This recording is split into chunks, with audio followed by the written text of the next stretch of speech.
No big YouTuber like that, yo. Yo, listen up. We gonna talk about burnout, motivation, all that. I'm not a self-help speaker. I am not John Hammond or any of the guys that people look up to for motivation or inspiration. I'm not none of that. Although I do look up to those guys. No disrespect to them, but as you can tell, if you've watched any of my YouTube videos, I am not that. I'm not. I'm not no cheery, gleeful person, anything like that. What is that? Why am I hearing things? I'm prefacing that because I'm going to tell you right now, some of the advice that I'm going to give you is not going to work for you. I don't want to hear it in the comments that it doesn't vibe with you or whatever the case. If you like what I say, go with it. If you don't like what I say, we can discuss on how we can make it better. But if you completely object, just completely object and move on. This is not the normal type of video that I plan to make. This is probably one of one. I just want to preface it with that. I'm not a self-help coach. I think I can help though. So we're gonna get started. Pull up my notes and we're gonna talk about the very first one. Now, I watch a lot of Dr. Huberman.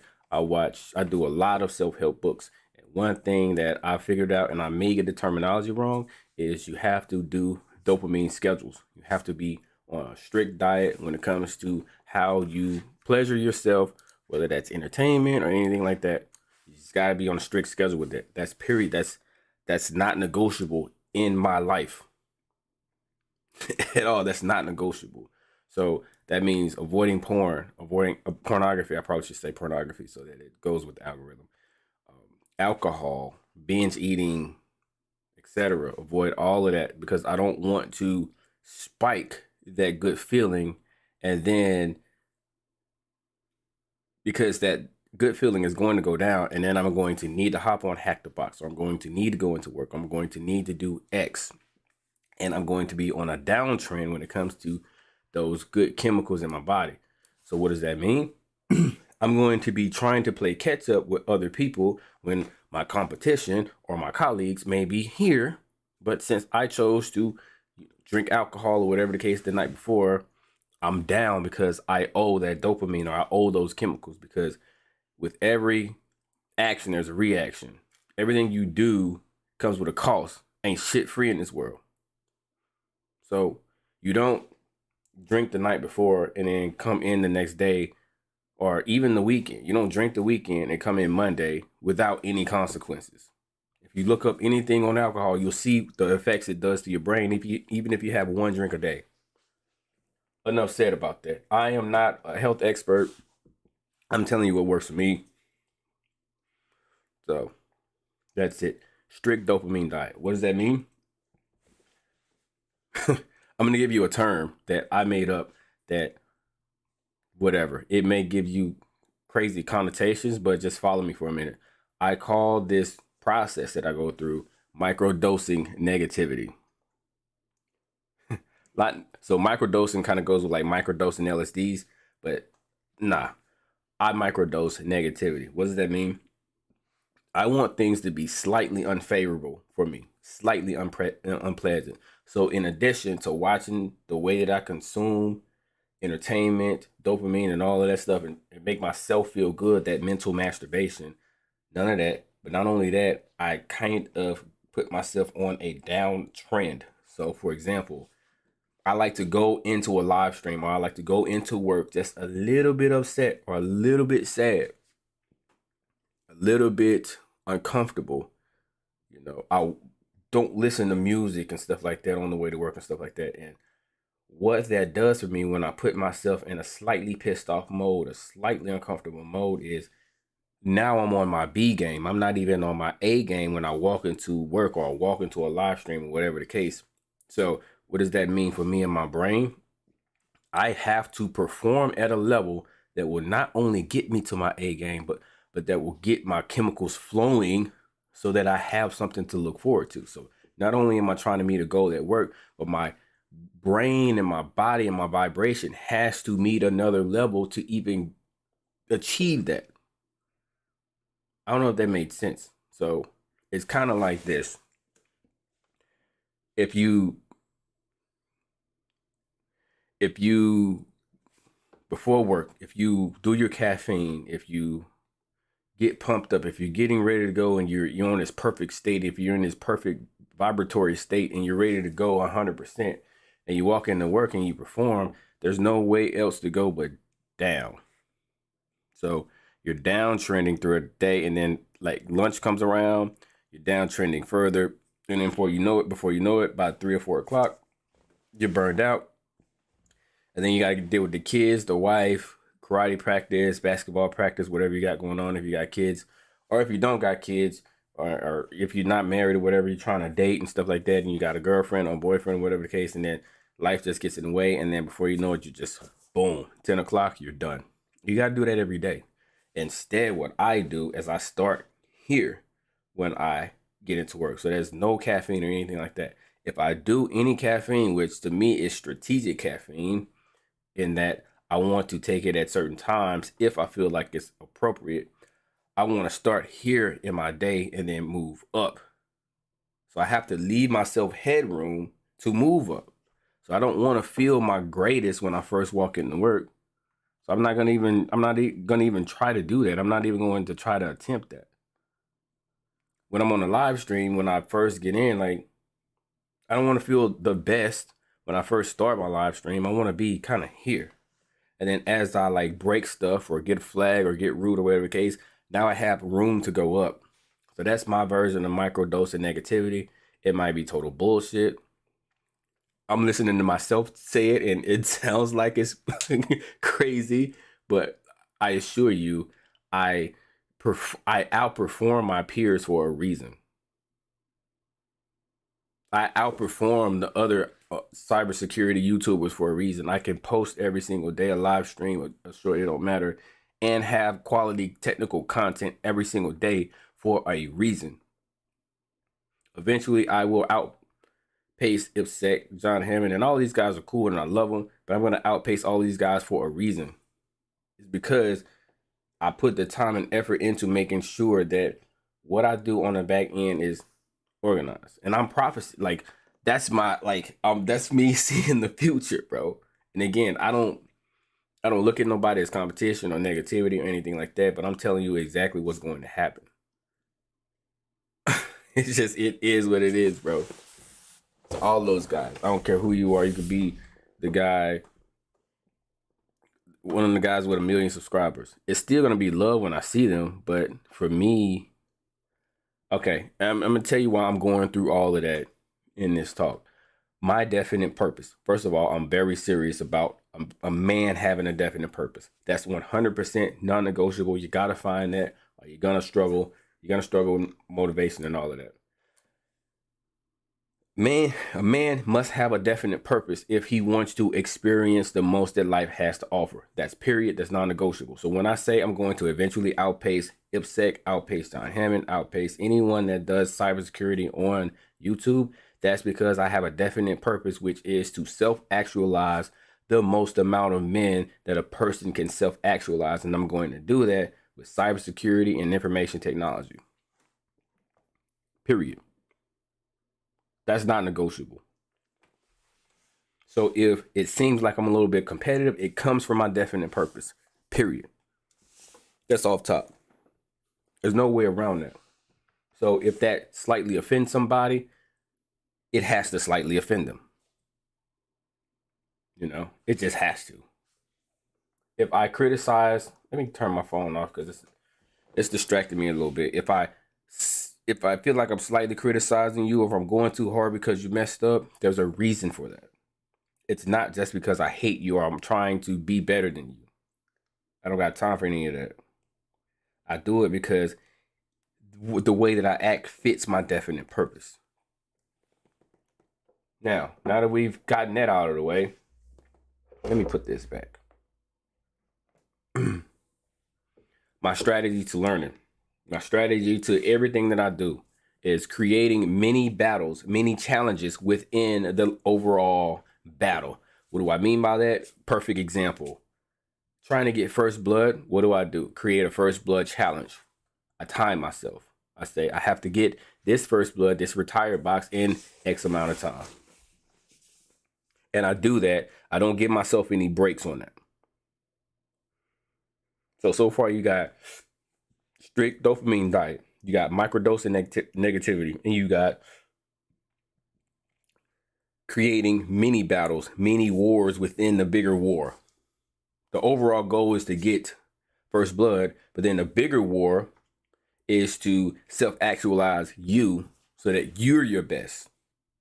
You're your best when you hit Hack the Box. You can rank up to number 1.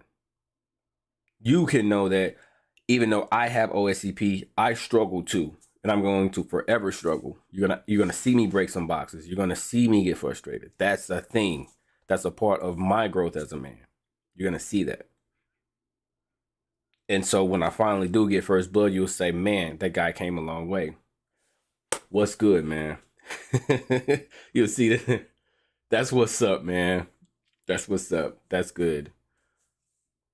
Those certs or those certifications are definitely going to self-actual, like that. That's going to actualize you, and that's our purpose on Earth right here. 90-day access. I had 90 days too. That was my first time.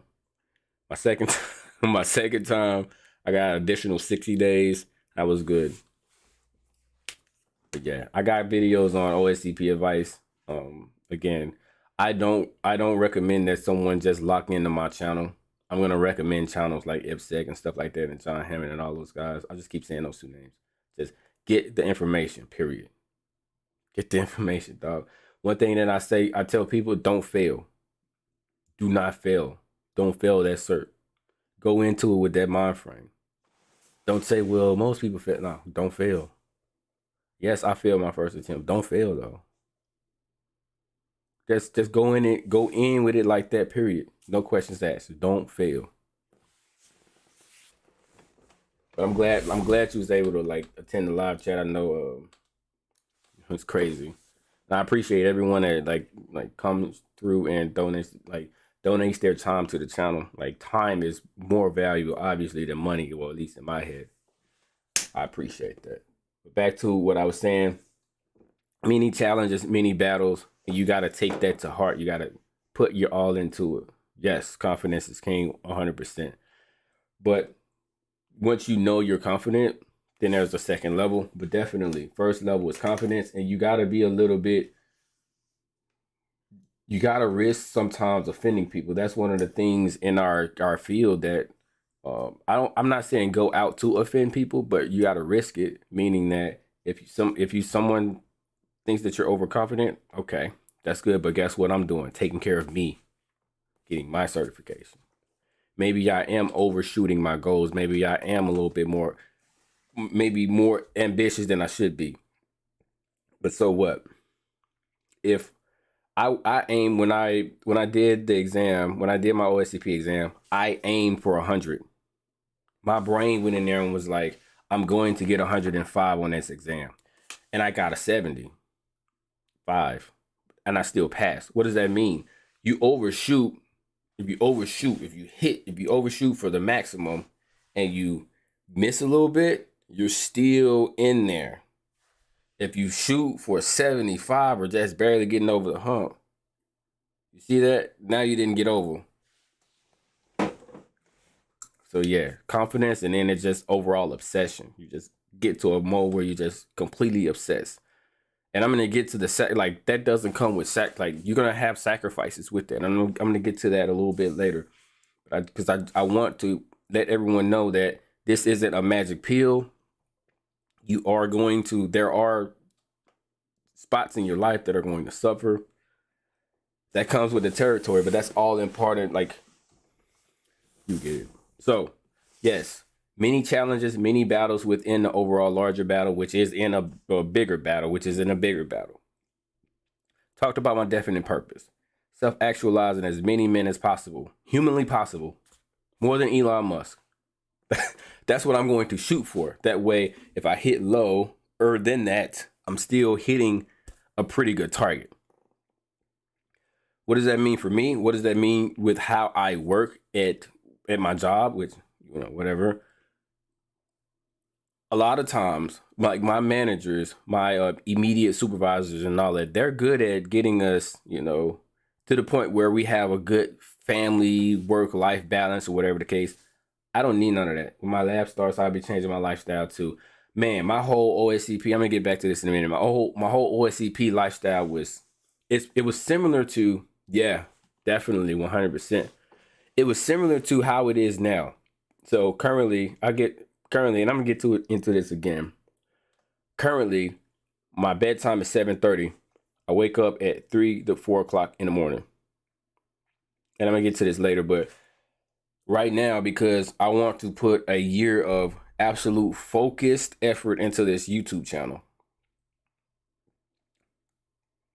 So yeah, that's my lifestyle. And like comparing that to like my OSCP lifestyle is almost similar. I was getting up super early to get that lab time in because I didn't want my son coming in on me and knocking on the door and stuff. And I'm gonna get into that too.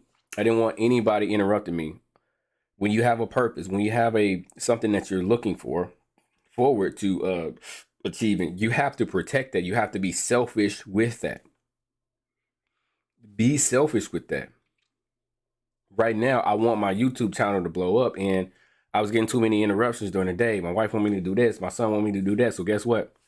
Boom. Now it's in a protected area during the day between 4 in the morning and 7-ish in the morning where nobody is up with me because I'm that selfish about my definite purpose.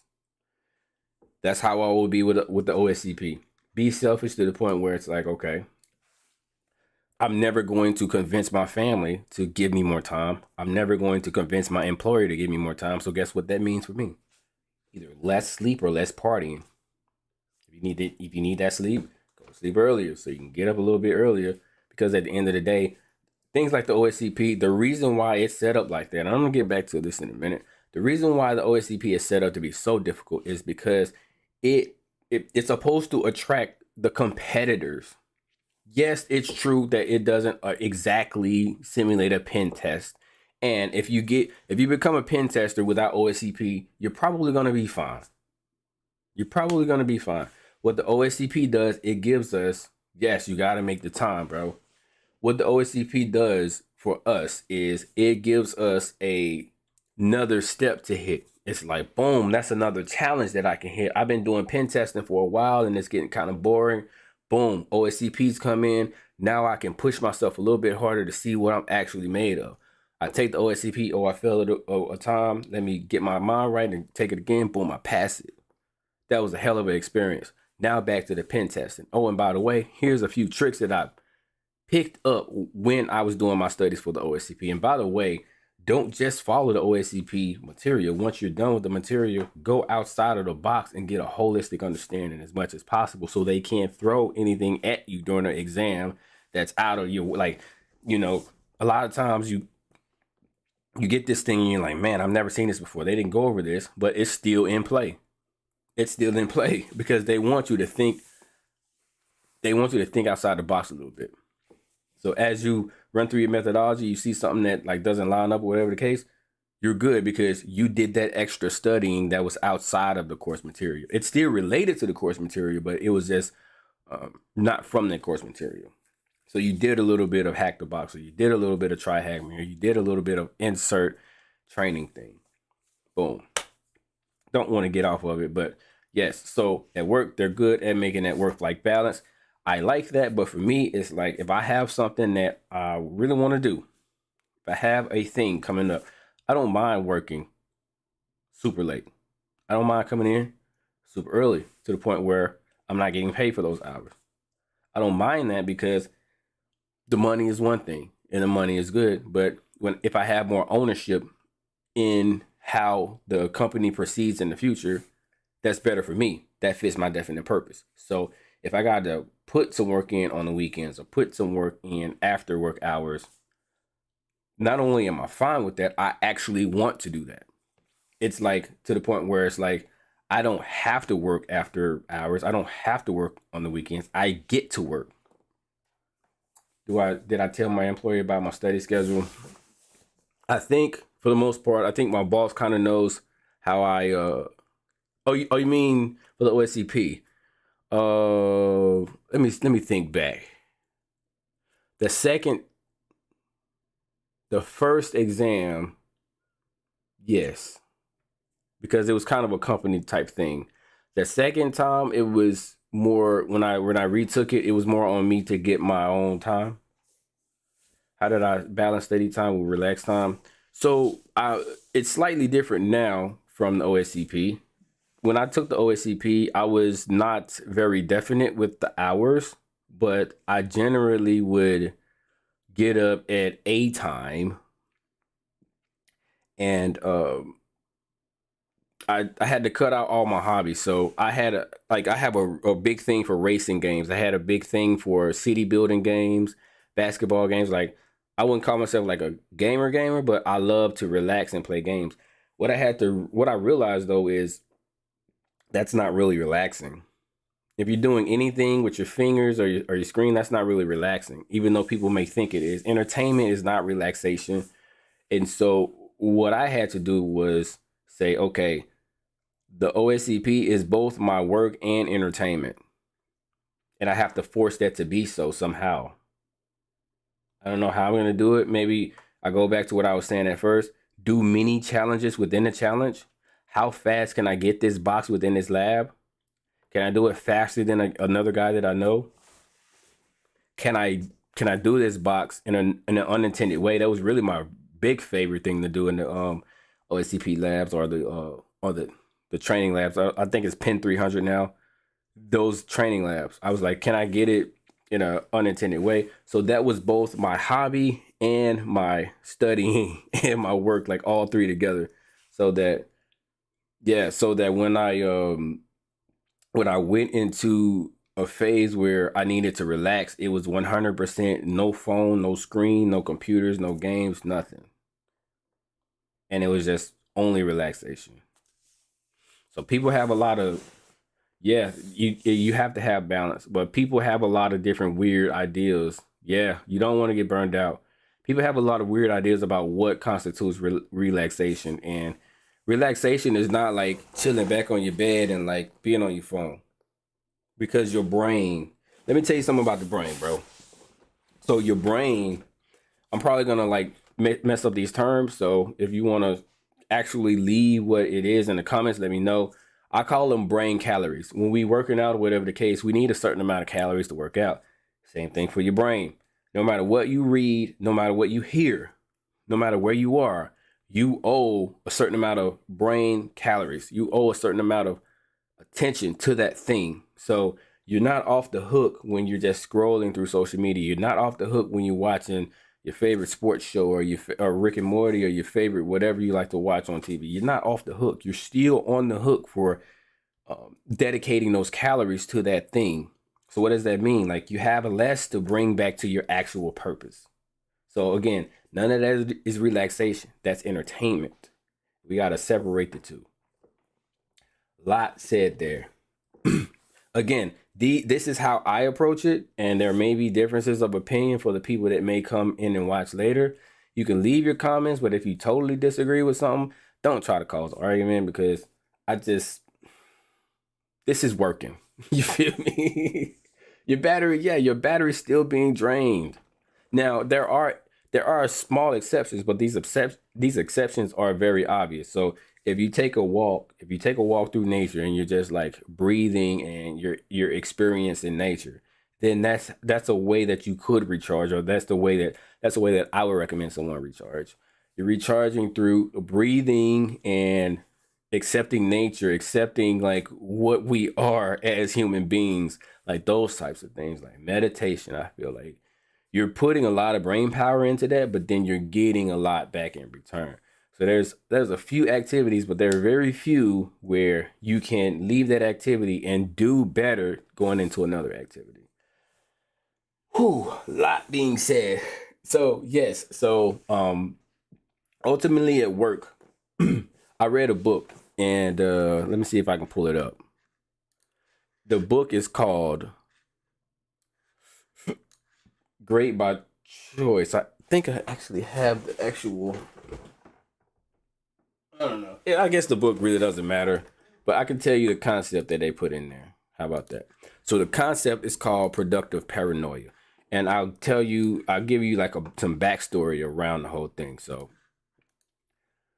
Bill Gates, when he was coming up with Microsoft, he had nightmares almost every single night about a kid coming out with the next Microsoft killer.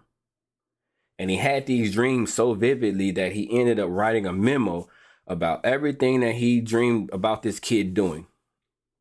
And he terrorized his employees with this memo. Absolutely terrorized them.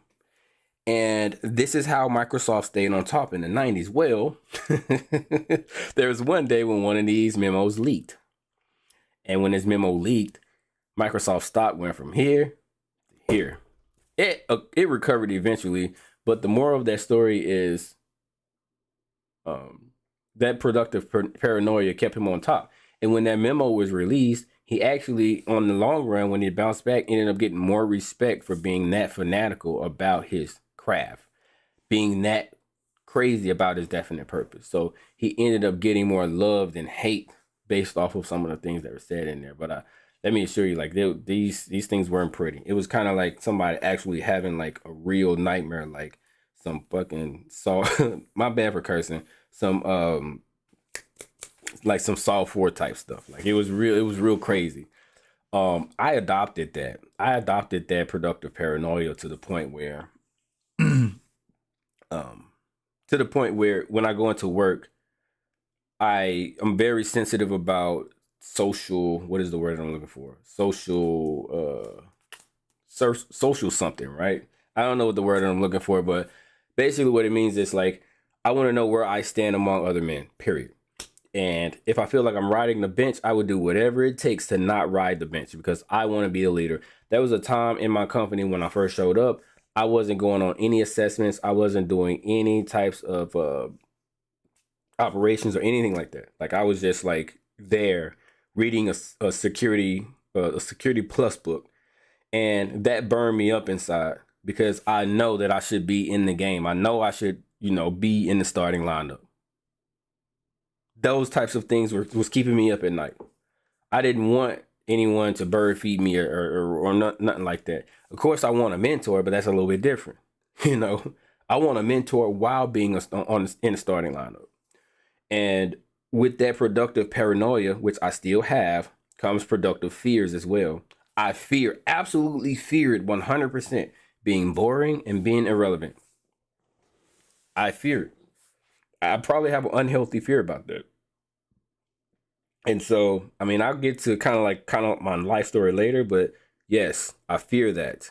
So I read the book Atomic Habits, and I'm going to kind of get into my bedtime and my morning time routine. 7:30, boom, out. Now, some of these days it's later than 7:30, but I always aim for 7:30. I always put in an effort to aim for 7:30 at night being sleep, so that I can wake up around this time and give you guys a live stream, which I plan to live stream for 365 days straight before I ever consider a break.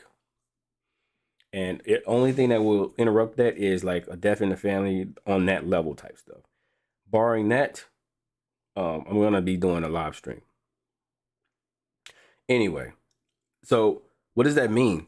If I have, put myself out there to the point where I'm putting all that time into little habits, what does that mean? Well, I don't get to drink and gamble with my friends on the weekends and stuff like that. Some people may say that that's their time to get away. That's their time to decompress. That may be true, but again, just like we said, that's not relaxation. I still owe a debt to myself when I perform activities like that, and I can't get around that. So it's like, what has to go here? Well, I mean, yes, some of my friends are a little upset with me. Some of my friends may think that I'm acting funny or I feel like I'm better than them. I have to deal with that. I have to risk offending them to achieve my definite purpose. That's it. That's all. Like, there's no way around that. There's no way around it. That's one of those non-negotiable things. Now, if they call me and ask me for something, it's still love. If they call me and they want to like go to the gun range and shoot, go work out, whatever the case, it's still love. But those nighttime where we just like, shooting the shit and, laughing and joking and stuff like that, I just can't do it. I would love to, though. I can't do it because I have something that I'm going for, right? And I can't compromise on that. I can't just say, oh, I've been working, an X amount of months. Let me just take this 1 month or this one kind of time to do this thing, and the reason I can't do that is because I've already set a boundary. I've already set a 1 year boundary of things that I plan to do. I don't want to go back on that, because if I start going back on shit, then that means I can't trust myself. And then that just leads to a whole bunch. That just leads to another snowball that isn't fit for this video. So boom, the 7:30 nighttime, 4:30 or 4 o'clock wake up, that gives me confidence at work, because I know that nobody's waking up at that hour. And if they are, I probably know them. If they are, I probably am very good friends with them. But I know when I look into a man's eyes that he did not get up and work as hard as I did. And he has not been as consistent as me. Now, again, that may be a little bit petty, playing like mental mind games with yourself, but that absolutely works. That works. And then on top of that, knowing that he can go to my YouTube channel and he can prove to him, he can see that I worked because I live streamed it. He can see that. He can just click on my videos and be like, dang, he been live streaming for 2 straight months. 5, 4 o'clock, 4:30 in the morning. I'm still asleep. I'm still hugged up with my wife, but he's live streaming.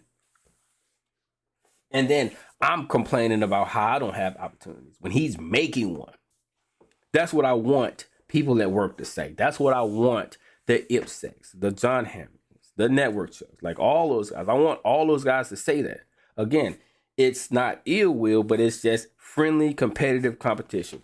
I want my piece of the pie when it comes to self-actualizing men. I want my piece of the pie when it comes to contributing to cybersecurity. And I'm a little bit behind because I just started my YouTube channel this year. So I'm going to have to risk offending people. I'm going to be very careful when I say things, but it is what it is. Anyway, yes, when you have gotten up at an ungodly hour and gotten after it, you can look another man in his eyes and say, I know you wasn't up at that hour. All right, let's keep going. I'm almost done here. I'm reading off of notes, by the way, so if I'm acting a little weird, that's what I'm doing. So yeah, by 9 o'clock, when I'm going into work, my day's like almost halfway over, at least to me, because I've accomplished so much. By the time I'm like getting in and sitting at my desk and logging in, everybody else is like getting their coffee. Like this is the first type of thing that they're seeing. Like they're logging in, and this is the first like IT related stuff that they're seeing. Like I've already seen like tons of stuff already. And I'm gonna talk about burnout in a minute, because I still haven't like approached the burnout thing like I want to. So we're gonna spend a lot of time there. Just know that that's coming. 1% minimum improvement. I read the book Atomic Habits. I got that from there. 1% minimum improvement. That's probably most of the fuel behind what I do every day. I know that at minimum I want to get better at 1%. So how do you do that? Minimum, you need to work at it every day. 5 days a week, Saturday, Sunday. 7 days a week. Some people say 8, 25, 8. 25 hours a day, 8 days a week. Now, obviously, that's, not really possible, but it just proves the point that, yeah, you're just going to like get after it, right? I believe, and I'm going to get on some spiritual stuff, right? So, no matter what religion you are, I think it applies to you or whatever the case, but like I can see how this part can be like a little bit controversial in you. Yes, 1% is 365% a year. Yes, sir. Most deaf. And even 0.1% is still 36.5%, which is still pretty a dope increase. And so I believe a man is going to put anywhere between 10 and 20% in a year. But you got to consolidate that too. It's not just about doing it. You have to consolidate everything, because I'll tell you, when I was doing my OACP, one of the things that I did in my first exam is I would do things, but I didn't have a good way of capturing what I did and making it repeatable easily and quickly. That's one of the things I'm doing now with my commander tool. But when I would learn a command or I would learn a certain technique, I would just say, oh, I'm just going to sit it in this text file. I'm going to sit it in this Word doc. And then there'd be like 20 Word documents. And then I'm trying to take the exam. I'm like, where did I put that note? So yes, I would say efficient note taking, but you probably already know that part. So I'm not going to get into note taking. I'm just saying, basically, you want to be able to get that thing that you're thinking about as quickly as possible. What works for me, and again, I don't want to make this a note taking thing. I'm not going to stay on this long. But someone asked me about this today. And what I told them is, different people, you may have, if this world were sufficient enough, you would have a note-taking strategy per human being. Nobody's going to take notes the same. And we should be happy about that. I have to see all my notes at once like this. I love this. There's nothing better in my head, in my opinion, than this. Because even though I'm looking at Pivot ABI, I can glance up to Anubis. I don't have to search for it or anything because it's all right there. Now, if I want to start filtering things out, I can do that. So I use instead of using a, what's the word that I want to say? Instead of using a select approach, I use a deselect approach. I want to see everything and then start deselecting from there. Things that aren't interesting. That's how my brain works. They may not be how yours works. What I'm basically saying here is experiment, deeply experiment. I want to be these files later. Deeply experiment with your note-taking things, and don't just bird feed. Don't let IPSEC or me. Don't even let me bird feed you any information. Think for yourself and make sure you're good. And that goes with the 1% is 365% a year, because if you haven't captured that technique, that methodology in a way that's easily, quickly repeatable, then it's pointless. That's why I recommend that people just put it in a tool. That way it's always in that tool. But yes. Now, back to the spiritual thing. I think that we find our true spiritual purpose as a human race through science, technology, engineering, mathematics. I'd probably add leadership there somewhere because you kind of need that as well. Science, technology, engineering, mathematics, STEM.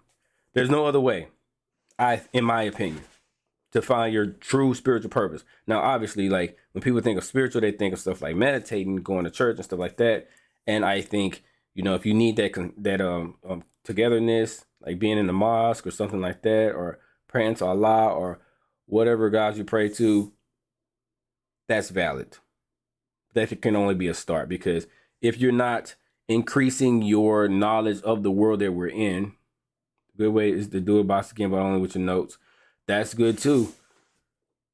Yes, that's good too. I like to, I like to do certain things with certain boxes. I like to break boxes. I like to get the unintended route, all of that stuff. I like to take notes, a lot of notes. I like to put colors in my notes. I don't like to have too many notes. I don't like to get overwhelmed with notes. That's a big thing too. I want to get right to the subject, all that stuff. But yes, after you get like your spiritual, whatever you do in like down pat or whatever the case, to further discover what we are and our purpose in this world and how magical things can be, you're gonna need science, technology, engineering, mathematics, etc. So yes, with that said, I don't know where I was going with that.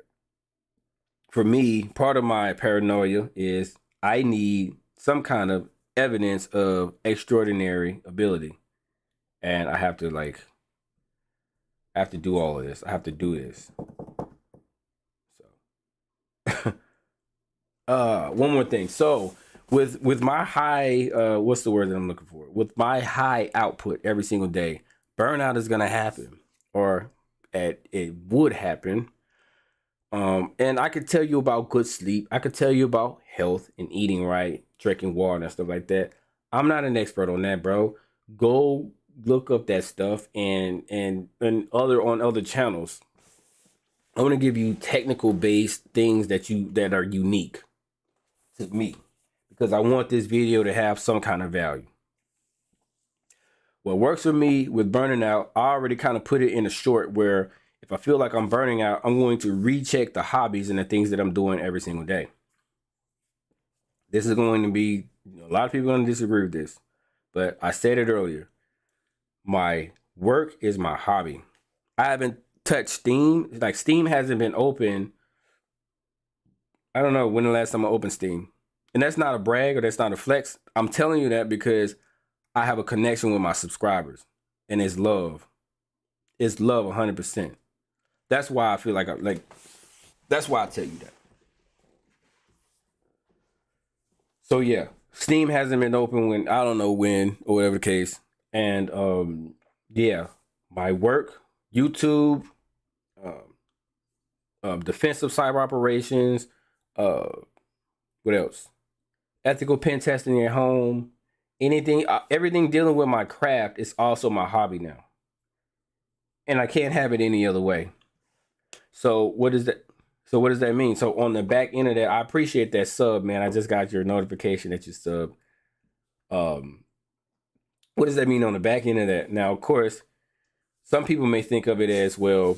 So I'll give you something that one of my friends told me, and I was like so upset with him. He told me, he said this verbatim almost. I asked him, what does he do on the weekends? Or does he do X, Y, and Z, or whatever the case? And he told me that he has a life outside of cybersecurity. That's what he told me. He said he has a life. He doesn't do this when he gets home. He does other things.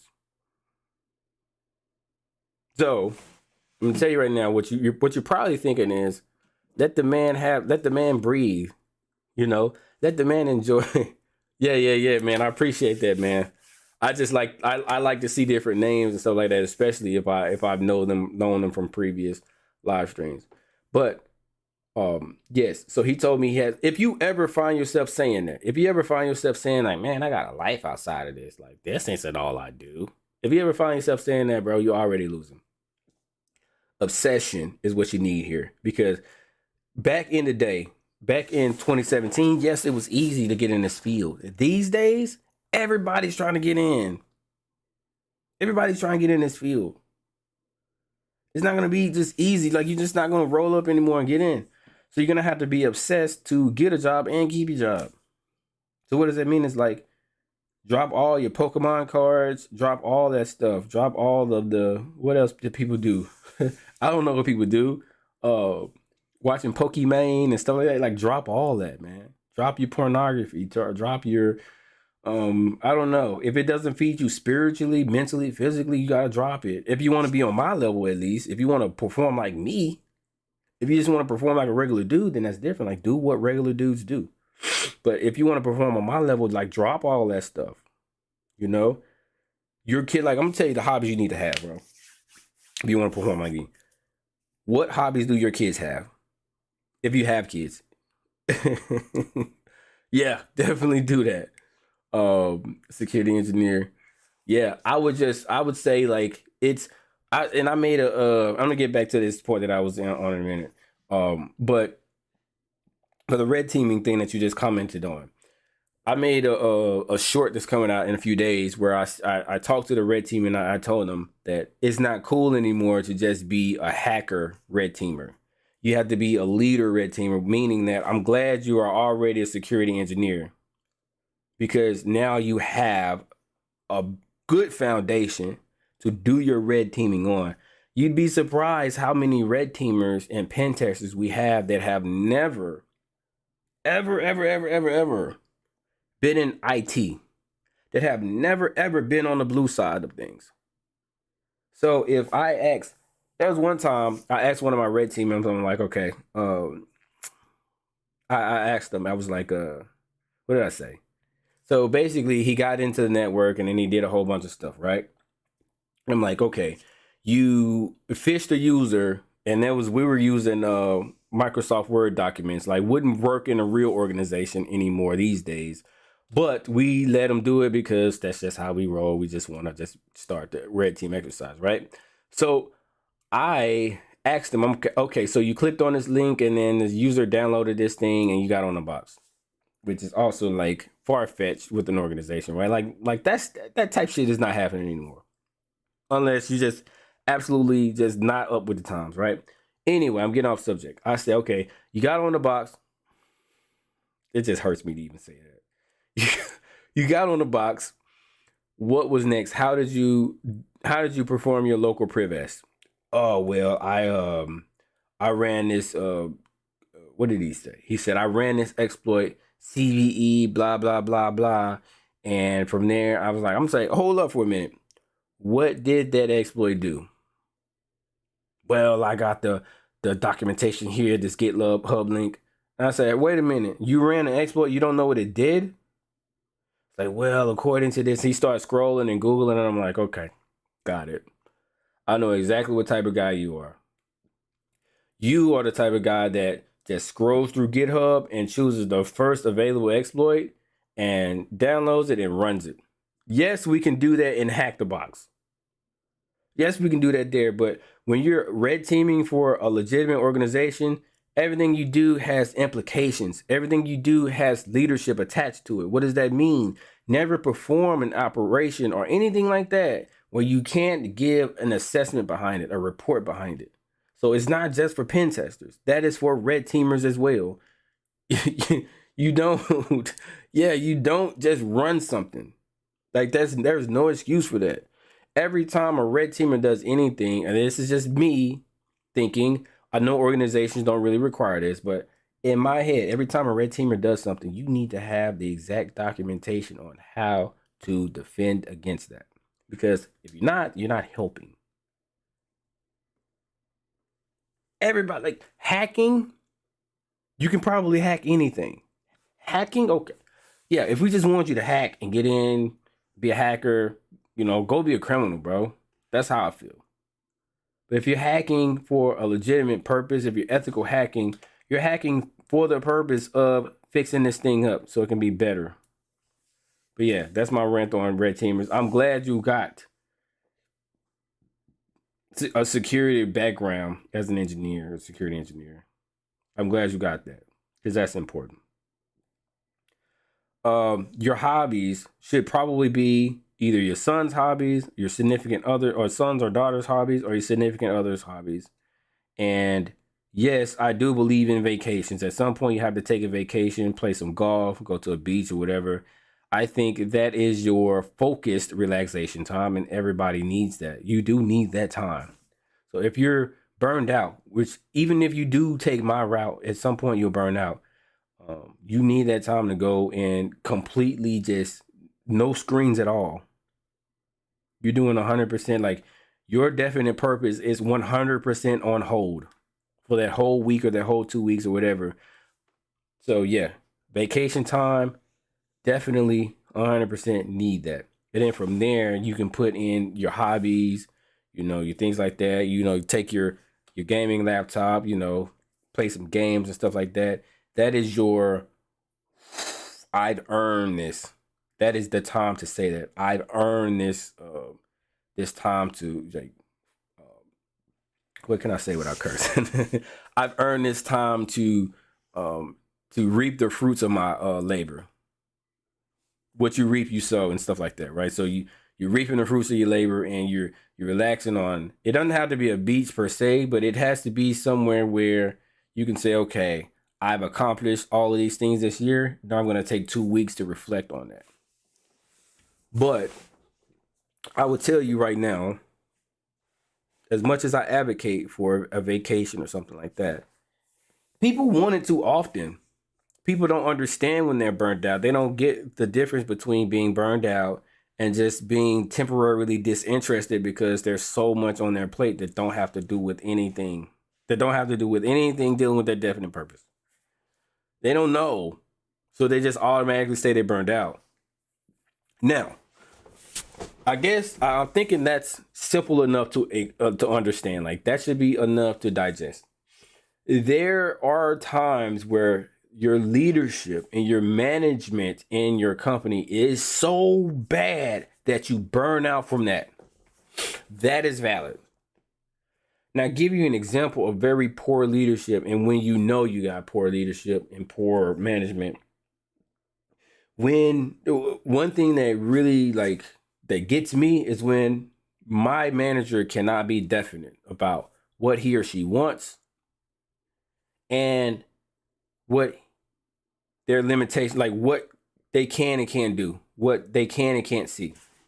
So, for example, let's just say we're hunting this threat actor, and they wanted to be done in a very constrained time, to the point where it's like I won't have a lot of time to come up with a plan with my guys and go after this threat actor, right?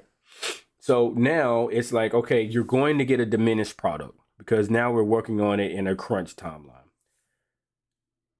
Tell me the standard of your deliverable. Tell me the standard of your report, your PowerPoint, or whatever the case. If you already have that standard, you just already got rid of this problem, right? But you need to tell me the standard of your deliverable. You don't have to tell me how many words per se, but you need to kind of estimate that. You need to tell me what constitutes a good deliverable. That is not negotiable. If your boss cannot do that, you will burn out. If you suddenly hear from your boss that, hey, we have to put in some overtime. Let's just say that happens, right? And you had all of this stuff planned with your family or whatever the case after work, and now that's gone. That can burn you out unless it's framed a certain way. So if you just say, yo, the truth is we just got to work, and that's what we get paid for. We get paid to work. So I need everybody to, put their heads down and get after it. And we'll get out of here at 8 o'clock. And you get up and leave. That will burn you out. Instead, that boss, that manager needs to frame it like, hey, yes, we're putting in a little bit of extra time, but we're going towards something. I feel it. I feel like we're going towards something. And I hope you feel the same way. So please join me as we make history. Please join me as we move the organization forward. And I can't promise you that there won't be more days like this, but what I can promise you is that if you just stick with me, if you just work with me, if you just grind with me, you'll feel a sense of purpose and meaning on a level that you've never felt before. Now, are you with me, or do you want to go home? And I just came up with that off the dome. If you can talk to your guys like that, they're going to work late for you, and they're going to happily put in the overtime, because people want a sense of purpose, a sense of meaning, a sense of belonging. That's all they really want. Over the money, over the whatever. They want a sense of purpose. So what does that mean to me and you, like the average Joes here? What does that mean to us? If we don't hear that in our organization, if we don't hear anything like that or any attempt to be like that, there's going to be burnout. Because I guarantee you, in this field, there's going to be times where, like, oh, something got hacked. Oh, man, we're working on the weekend. This is that type of field, unless you're in pen testing or something. I don't know how pen testers do. I'm not a pen tester. But if you were a stock analyst, security engineer, in on the defensive side of things or whatever case, you're going to have to, like, somebody's going to say, hey, there's something going on in this state at one of our organizations, and we need you to get on the plane now. If you don't have that type of leadership, that management that could get your buy-in in an effective way, you're going to burn out, bro. You're going to burn out because you're not going to have a sense of purpose. So that's that.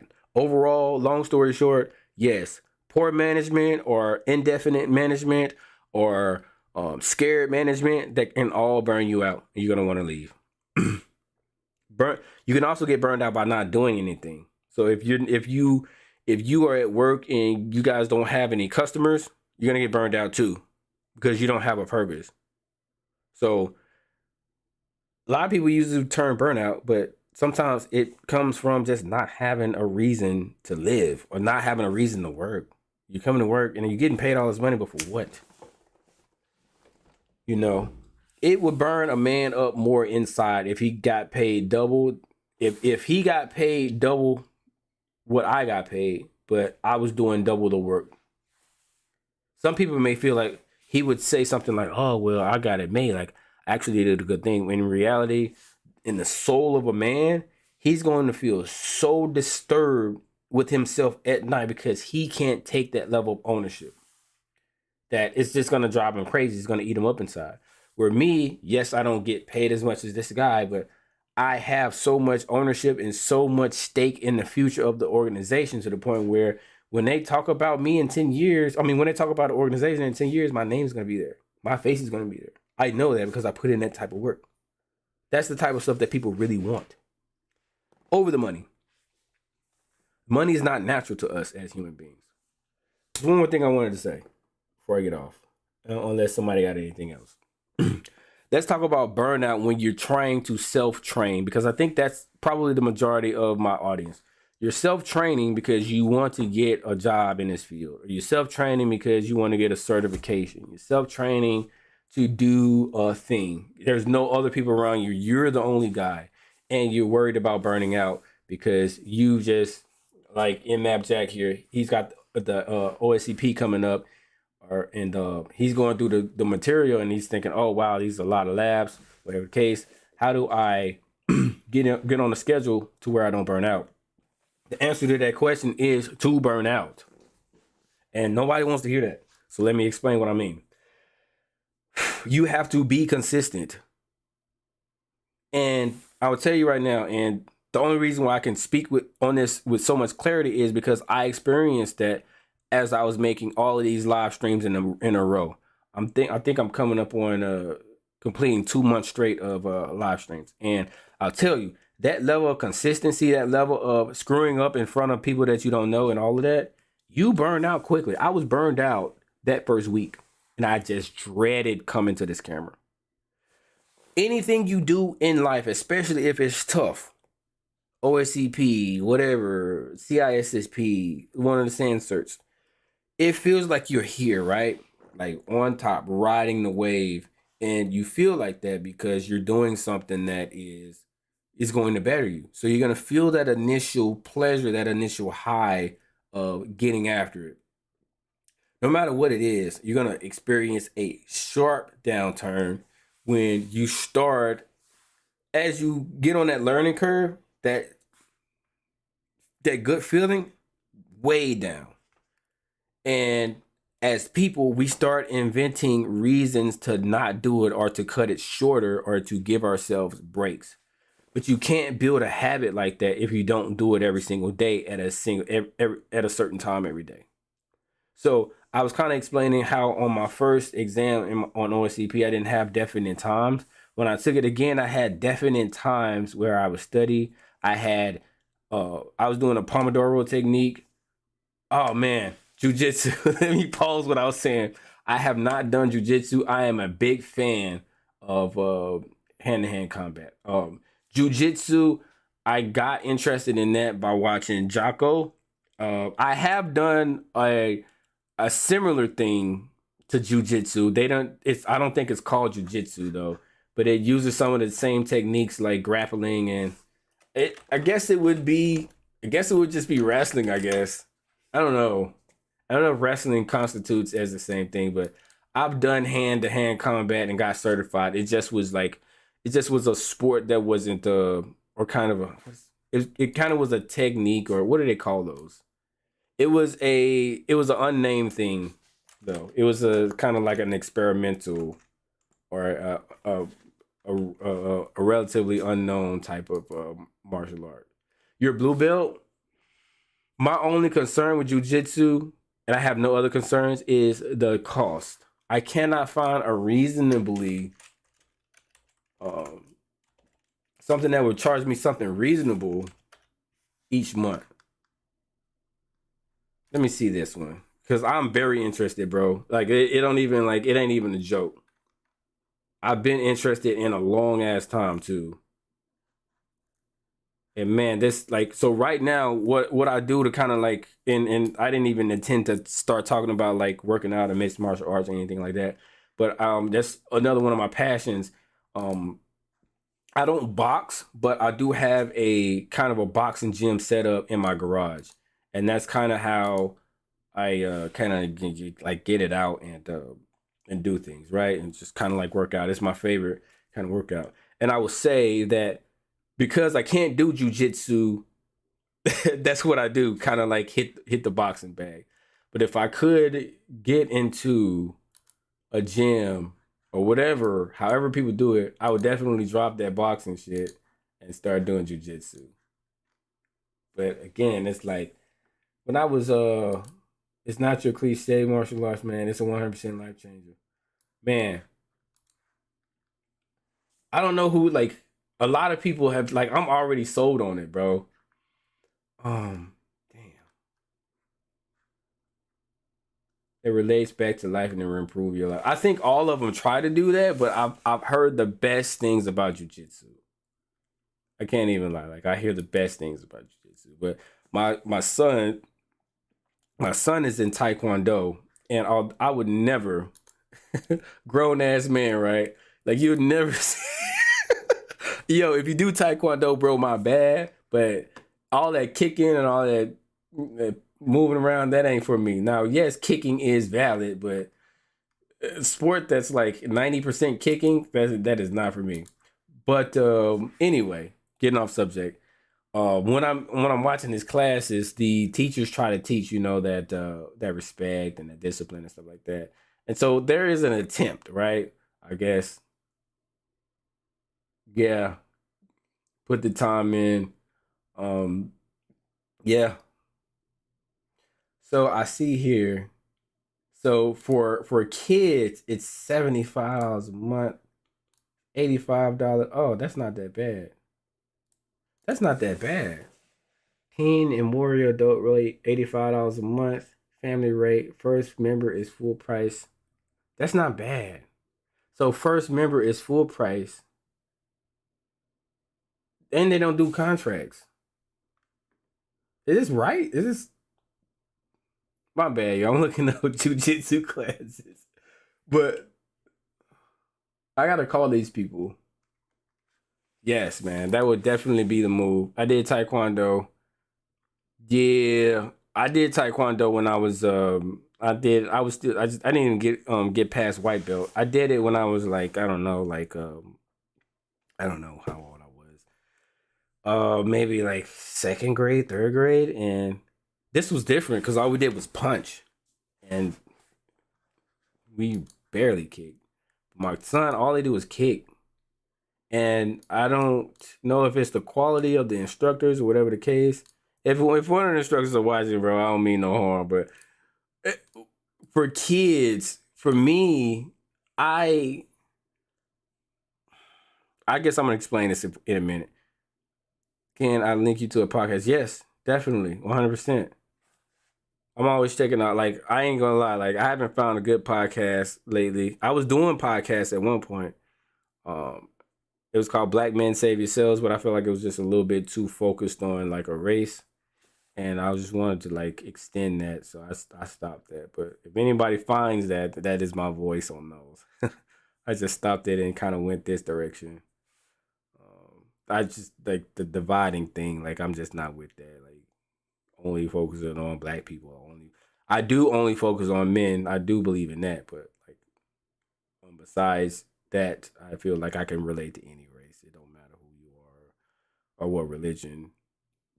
Like the same things apply, and whether you're black, white, or whatever race, even though I would say that as a black man, some of my experiences have been unique. They aren't harder or more significant than any other person's struggles.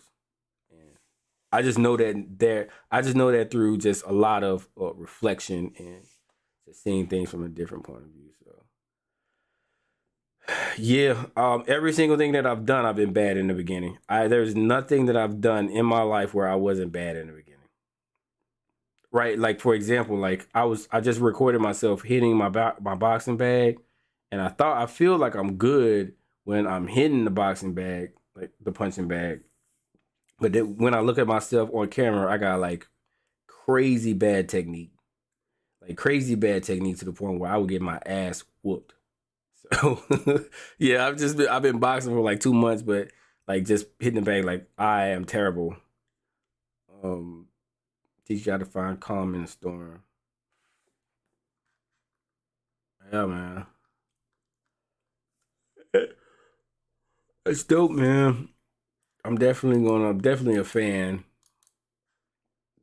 But I guess back to what I was saying, which I don't remember what it was. I don't know. It probably was dope what I was saying, and just do that thing that I was just saying. Uh, uh, so I did want to say, like, just kind of like talk about how, um, like people go through stuff growing up. For me, it was one of those things where, like, one of my parents was missing. Like, my mom was like absent from my life, and then my dad was like one. It was like where like he became like a part of my life consistently. Like when I was like in ninth grade or something like that, or eighth grade, one of those years. And so I was just like always in just a child trying to figure it out. I was one of those children that was always counted out by people, and yeah, yeah. I mean, I agree. Like I've seen the podcast, I've heard the podcast. Like, link me to that podcast. You're just gonna link me to. Like, I think you can drop it in here, and if not, I'll give you my Discord, bro. But I bring up my childhood to say that I probably relate to a lot of you in that things were not perfect, and people counted me out a lot. And I did want to give up a lot of times, but there were things, thankfully, in my life that I just had to like I had a brother, and I couldn't let my brother down. Like, I've contemplated suicide many times in my life. That's just too many times to count. Like, literally gun to the head. Like, I don't even know if I could say that on YouTube, but that's real. Like, I've been there, and I'll tell you that no matter how low I have been, I knew that I had people that they probably would make it without me, but it's one of those things where uh what's the word that I'm looking for? They would do so much better with me in their lives. At least I felt like that. And so I had to keep moving. And so I've been to the lowest of the low. Jackson, Mississippi. Like, look it up if you don't know where that is or what it's about. Look it up. That's where I was raised. And yes, lowest of the low. I don't want to get into it because it may give you a different perspective of me. Just know, lowest of the low. I've been there.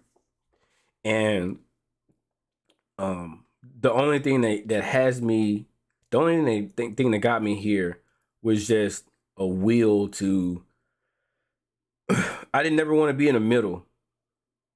If I wasn't like giving up, like straight up, like out of it, I wanted to be at the top. So it was either bottom or straight up top. And so if I knew that I wasn't rock bottom anymore, I was going to strive my ass off to get to the top. And so that's why I'm here now. That's why I could be the man at work. And that's why I could like get on here and talk with confidence. Yes, embrace the grind. How did I know cybersecurity was what I wanted to do?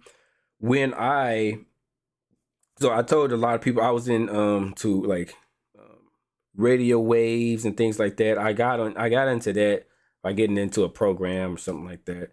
I forgot. I can't even remember how I got into that actually. My cousin was working in it, and it was like, it's a cool job, whatever the case.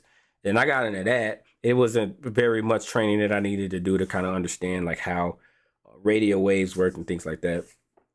But I was going to quit that job and for good. But let me take you a little bit further back. I was doing music, and this was during a time where everybody was downloading. I don't even believe I'm about to say this. We were all downloading pirated software. It was just a thing to do. It is what it is, bro. I was a part of it. I gotta admit it. Like, people had like, what is that? Like those torrents or whatever. But what came with that when you're trying to do all that was like crazy viruses. And I hosed a few computers in my day, and I knew that I was on computers that were being watched. Like, I would go into my studio every morning and get on like live or whatever, or pro tools or whatever that I did to like do my music or do my little meetings, and I knew that I was being watched.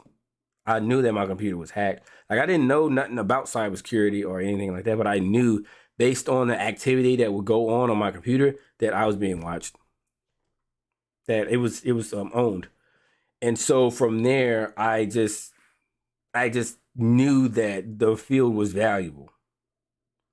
Like if you know that something like a compromised computer could give someone so much torment, like it gave me, then I knew on the back end of that there was a valuable field in that. And that was like my first introduction to there has to be a field for this. At the time, it was just all IT.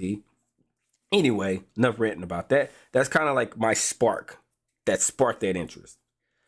After I was like about done with my working with FM waves and radios and telecommunications like that, which wasn't really a lot of it was just more equipment setup than anything, right? I got an email and it was asking, like it was the same company, but they offered to train us. They offered to train us, but we would have to work, to give that time back to the company or whatever. We have to sign that contract or whatever. And I just gave them my resume, and my resume had Net Plus on it, and they asked me some cybersecurity questions. I just answered them the best way that I could without Googling, and they accepted me. But yes, I knew that I wanted to do it by being tormented every single day from a computer that was 100% compromised. I even saw there was some times where it was like I would download something and I would I would try to install it and it just be like virus. It just be like virus. Okay, cancel. And I would just try to push cancel and shit would still be going wrong. Like, it would just say virus, bro. That's when you know it's bad. But for real, like that's what pretty much got me into it. Like I just downloaded too much stuff in my day, got too many computers that got owned, and man, I'm telling you, bro, them was the days though. George just said virus. I was like, damn, son, downloaded the wrong thing. And in hindsight, looking back on it, someone had to intentionally put that in the software to say that. Like, generally these days you want to be like sneaky, but that joint, like for real, and that wasn't like Windows Defender. That wasn't like an alert. That wasn't like a Avast or anything like that. That was straight from the software, 100% from the software. You like the idea of causing mayhem? Like, as far as what do you mean by that? As far as testing stuff or just messing with stuff, improving someone or something wrong? I mean, it depends on where you're going with that. For me, I like, as far as the reason why I'm so interested in ethical hacking is I know for me, if I can get into the mind frame of if I have a chance to prove that I'm right, I always will. That's my time. Yeah. So, I mean, about proving myself right or wrong, what I learned, and this is for me, this might not even be for you, but for me, sometimes, so there's two things that will definitely burn, like just channeling that into my pen testing them, right? Like, that's dope, bro. That's partially how I think, but there's two things that just really do it for me. Is when somebody's inefficient, and that's when somebody's technically incorrect. Those two things will make me be like you in terms of like proving myself right. Like, I feel like if you're doing things like if you're a manager and you're talking to us like we're Sesame Street characters, I'm gonna get mad. You don't have to. A lot of managers, bro. A lot of managers talk to their team like their kids. They do, and that types of stuff, those types of things, upset me. Because if you're treating people like kids, there's a problem there. So that will definitely get me.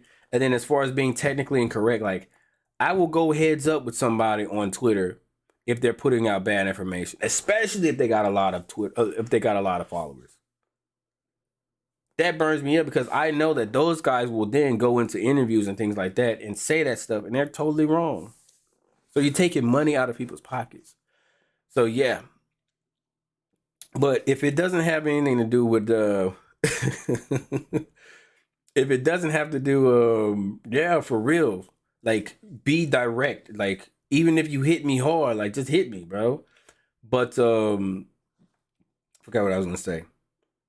What was I gonna go with that? But yeah, I think yeah, I was talking about technical and Twitter. I don't know where I was gonna go with that. But long story short, yeah, when you are wrong on Twitter and you got a whole bunch of followers, a lot of people are also going to be wrong. A lot of people are going to be wrong, and that just doesn't sit well. Like that, first of all, that doesn't go with my definite purpose to just sit around and be quiet about that. It just doesn't. So I'm just going to always be an advocate for correct and accurate information. Now I do understand when someone just doesn't know the material. If you don't know it and you're trying, it's going to be obvious by how you're talking. It's going to be obvious by the number of followers and subscribers you have that you're just trying to make an attempt. But like the big guys like Ipsex, like Alcered, like or Alcered or John Hammond, things, people like that, like I'm watching them carefully. Like you guys got a bunch of followers. Network Chuck and all of that. Like all those guys, like y'all got a lot of followers. So I expect your technical content to be on point. Or I'm gonna go ahead and call you out. And it's not personal. It's one of those things where you have a responsibility. You don't gotta post every day. You don't gotta please the crowd. You do have to be technically accurate. That's just real. My drive used to be real stems from my parents taking me to get my shots as a kid. Yeah, that's something that I'm trying to put into my son now because I don't know, I kind of like I didn't start talking to my son like straight up until like 6 years old. Like I should have did it at least by 5 or 4, but yeah, it's one thing where it's like I tell you, and I'm getting back to like my childhood and stuff. I don't mean to make this about me, but I'm kind of trying to prove a point here or trying to like state a point. Um, I shouldn't be here at all. Like I should not be here. If you heard about some of the stories, I'm gonna see if I want to share this story. Can I share it in a way that is okay? I'm gonna share this story with everybody, bro. I was 17, so it's one of those stories where it's like, yeah, I learned and I'm a little bit wiser. So okay, this is hard for me to talk about because I still kind of have like nightmares and stuff about this, even at 36 years old. So just bear with me as I tell this story, bro. All right, yeah, this one might be a little bit crazy. So, all right, um, I had a group of friends, and I guess we weren't really friends. We were just friends because I had to be friends with them because I didn't want to get my ass whooped every day. We was in one of those parts of town where it's like gangs and stuff like that, and I had to. If I didn't make friends with these guys and be a part of this, like it wasn't like Bloods or Crips or anything. It was like some neighborhood gang, like some small shit, right? But if I didn't be a part of that, what that meant for me was I would get my ass whooped every day. My dad would get his ass whooped every day. Or, shit would get broken into, stuff like that, right? And I didn't want that. I didn't want that for my family, so I had to be a part of that. And man, it was just one morning. It was just a regular morning. I was just gonna like kind of run the streets with my friends, or whatever. And nothing really too special about this morning, right? And I got straight up, put on my shoes, and we were outside. We were throwing the football, and we ended up like we started a football game, and it wasn't nothing like back then. I was like mad athletic, so like my team had like 178 or something like that, and the other team had like 14. So like it was just another day, and we got to the point in the football game where it was like I don't even know why we're still playing. Like we clearly won. Let's just move on. But we was just still playing, having a good time. There was a guy that pulled up Like, so it's the street, right? So he pulls up in the street where, like, so the street wasn't a big street, and we were playing in the street. So he took up a lot of the street that we were playing on. So we could have just walked away. Like, the game was pretty much over. So we had a huge score. We should have went and did something else. But instead, we were like, we're just gonna ask him to move. Don't know why we did that. We asked him to move, and he was like, "Man, if y'all don't get y'all bleep bleep bleep out of here, I'm not moving my car." Blah blah blah blah blah. Whoop whoop whoop whoop. And some of the guys didn't like that I was that I was playing this football game with, and so arguments, things like that, and like crazy arguments. So the guy that he pulls up right to his friend's house, I think, to work on his car or something. And we're arguing with this guy that we don't even know, that we've never seen before. And we're arguing back and forth, and it's just a big thing. And I think we're thinking that it's dropped. And so one of the guys that's with us, like one of my friends, he throws a pass, and one of my other friends intentionally hits his car and dents it with his knee. I don't even know how he did that, because he was a small guy, but he fakes like he was going that way, but in reality, he intentionally knees this guy's car and puts a big dent in it, big dent in it, right? And so that starts even a bigger argument. And then like one of the guys' I think one of the guys said on their side, one of the guys said, "I'll shoot one of you little N's in the face, N-words in the face." So someone from one of my guys got a gun, and he gave him like a warning shot, like shot in the air, like what y'all want to do. And then the guy that pulled up, that we'd never seen before in a little car, he pulls out a weapon, and then there's a gunfight in my face. It's like, boom, regular day, right? This didn't seem like a gunfight that was out of the way or anything like that. I just thought that a couple shots was going to be fired, everybody was going to miss, and it was just going to end in a fist fight. Just like, that's how it was when I was growing up, when I was 17. But my friend, which I won't say his name, actually had a larger and more powerful weapon, and he actually hits the guy a few times, actually. And the guy ends up dying. And when the police comes and everything, since I'm out there, I'm the only one out there. It's just me and him. I'm watching it like in shock, so I can't even move. Like my brain won't even let me move. So they arrest him and they arrest me, and that's it. Arrested, bro. Yep. Going down to the police station, they tell me I'm going to spend a mandatory 2 weeks in a state prison until they get the story straight. Mandatory 2 weeks. And the only thing that saved me was they did a scan of my hands, and they didn't find any gunpowder. And I thought that was such bullshit, because, like, what if I touched something that had gunpowder on it, and I would have just been going to jail? But luckily, when they scanned my hands, I didn't have any gunpowder on my hands, and that was the only way that I was free. And in fact, they did that as a favor for me. Like, normally, that's not even a part of the process. But they did that because I guess I sounded sincere in my innocence. And most people, like, everybody's innocent when they go to jail. So I don't know why they believe me over everybody. But they did, and they did the scan, and they found out that I hadn't touched the weapon, and they said that it only goes back like a month or something, and I was free.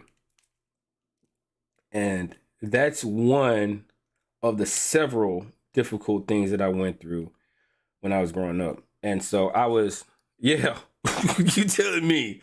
So I was that close to ruining my life forever. If I would have spent those 2 weeks in a state prison, I would not be here. And so it came down to that cop being nice enough to go the extra mile to make sure that I hadn't touched the weapon that day. And even still, like, there was, like, even after getting off of that and coming back home, there was still consequences to that night. Like, some of my friends, it turns out that the guy that we didn't know we actually knew a bunch of people that knew him. One of my girlfriends, it was actually her uncle. That was crazy. And so I had to tell her that, and that was ridiculous. And I share that story because it used to get mad real, like mad real. And I don't know how I'm here, bro. So I know, like, I tell you right now, I'm a spiritual person. I don't want to waste the talent that God gave me at all. And I feel like I've done that a lot, to where I've wasted a lot of my time. You know. And I share that too because I think that if you don't have some kind of struggle, some kind of perspective on life like that, where it's like things could be a whole lot worse, or you should probably feel privileged to be in this certain spot. If you don't have that perspective, I don't know how you see life. Like, for real. I don't know how you see life. If you've never seen any, I don't know. I don't want to say that part. I guess, I don't know. When you see a man die and stuff like that, like, you know how precious this is, and you know that if you just got to give up, like, gaming, or if you got to give up masturbation, or if you got to give up chasing women or drinking, like, compared to how it could be for you, that should be an easy choice. If you want to, if you really want OSCP, and I'm not just calling you out specific, like anybody that want OSCP, and you're burning out, you got your little cyber problems going on, and you just can't deal with it because it's just too big of a mess. Like take some perspective, bro. Like, understanding, like, people like me, I don't belong here. Like, I graduated from high school with a 1.4 GPA. Not because I was dumb, but because I ran the streets, and that's what I wanted to do when I was growing up. That's all I wanted to do. And now I'm here talking to people that are probably 20 times smarter than me. So I'm not supposed to be here. Yeah. Putting stuff in perspective lets you know that, yo, this is my shot. My one shot. And I'm pretty sure I'm not the only one out here. Like, this is your only shot to, like, do this big. Like, do this on a level that's crazier. So if I'm going to bed at 7:30 and my friends are calling me losers, or if I'm missing what's going on Twitter or Instagram or whatever the case, or if I'm missing a football game or a basketball game, I think about some of that shit that I went through, and I say, man, this is my only shot to make this good. Like, I'm not about to wait till I'm 50 or 60 to finally realize this stuff. And I like talking to other people that could kind of like hustle culture. Like, people talk about that a lot like it's a bad thing, but I'm not gonna be on my deathbed and regret giving 100% every day. And back to the point about, like, when we were reading your comment about you're here to get your needles, son. I guess my son he'll never have to experience some of the stuff that I experienced, but I don't know if that's a good thing. Yeah, I could do that. Sometimes I think, like, I don't know if that's a good thing. Like, some of the evils that I faced, you would think that I wouldn't want my son to be around that. And on the surface level, you might be right. But I'm just gonna give you my on the surface level, you might be right. But how do I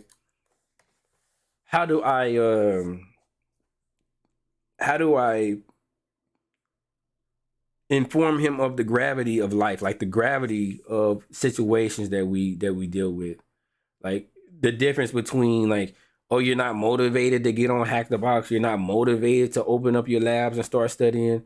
Like, why are you thinking about motivation when, like, everything you do, every action you do has serious effects in the future? They're small to you because they haven't reached the future yet.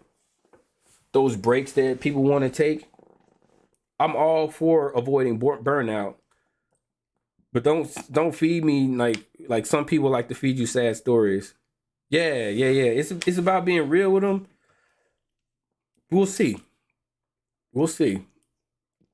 You know, but you feeding, like, people feed themselves sad stories. I was talking to a friend of mine just a few minutes ago. And mind you, it's 6:26 here, and I was talking to her about maybe 2 or 3 hours ago. So she was up like mad early, and basically, I was saying, some of the situations that you go through are 100%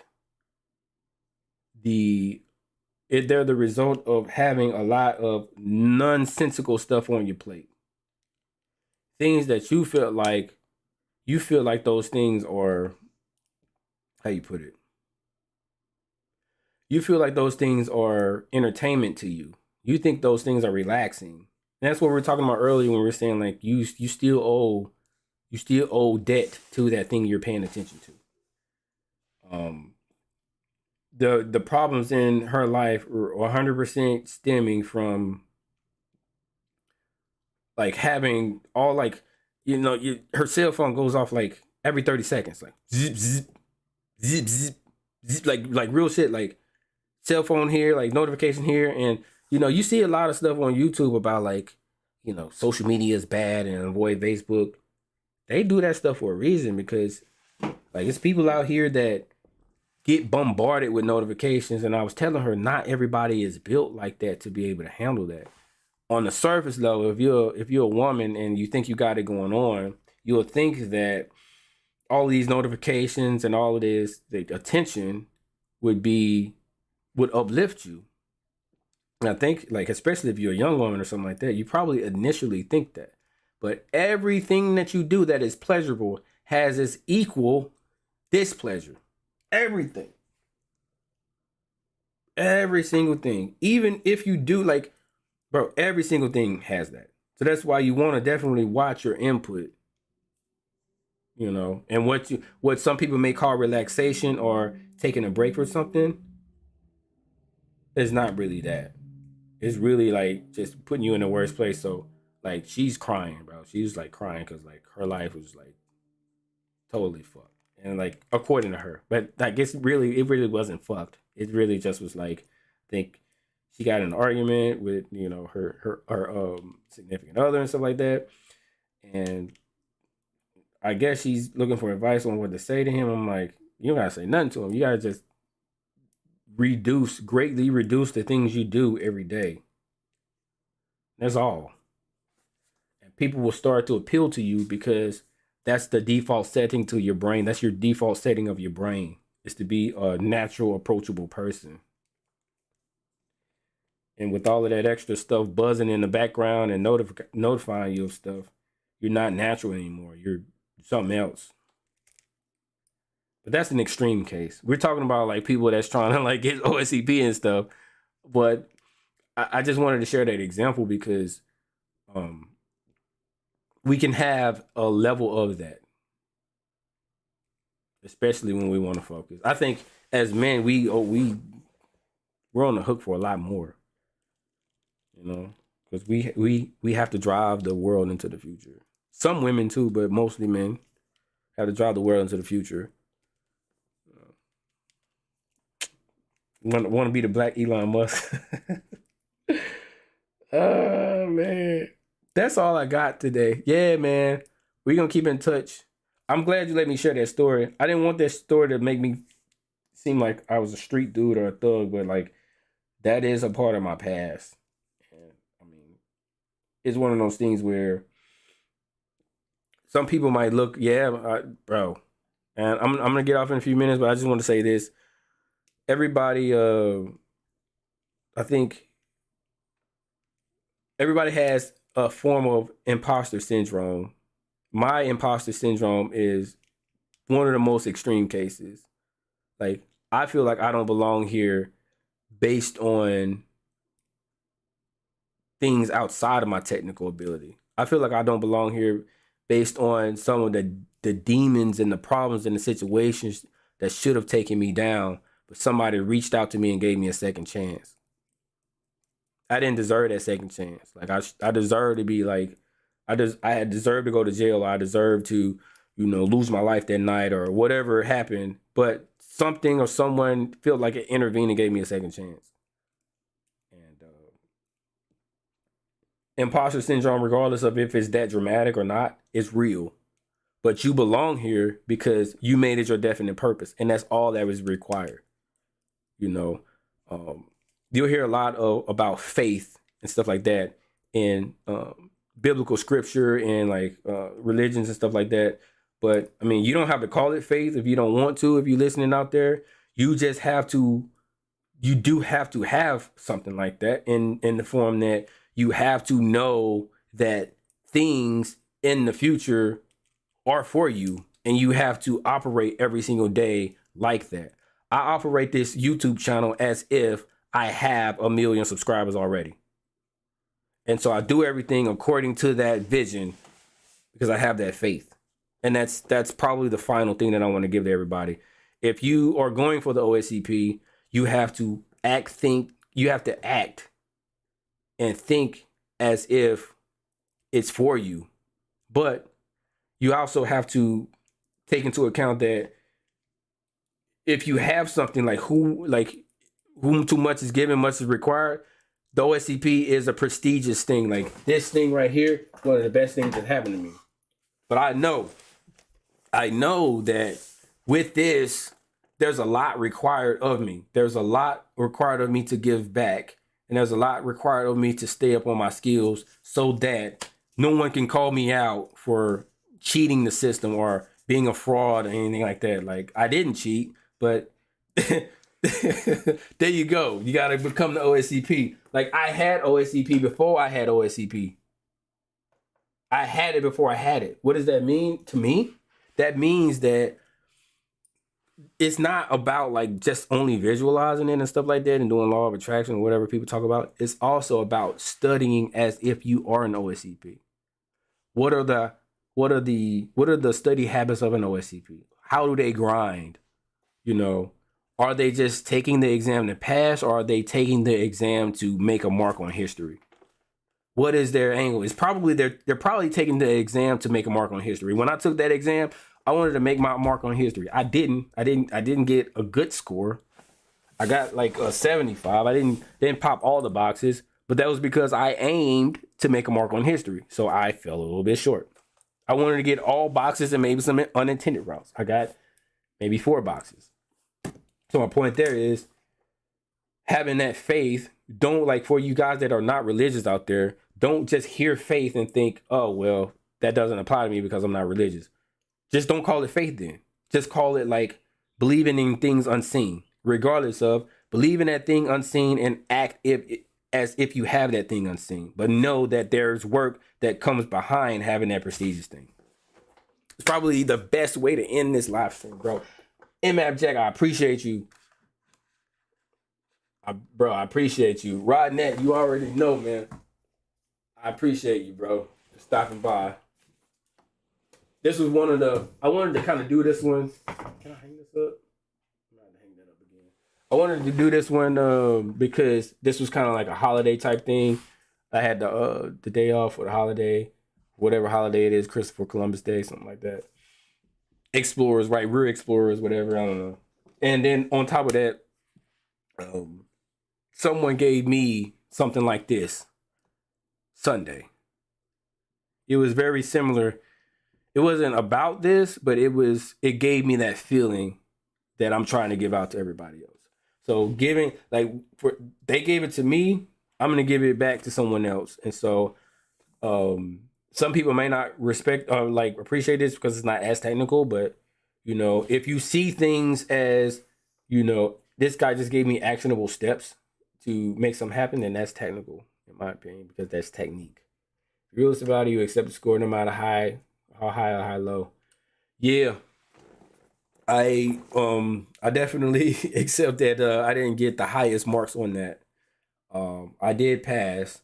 I, like, a guy like me, like an overachiever, I want to take it again and get perfect. Like, that's not smart. That's not a smart use of my energy or my time.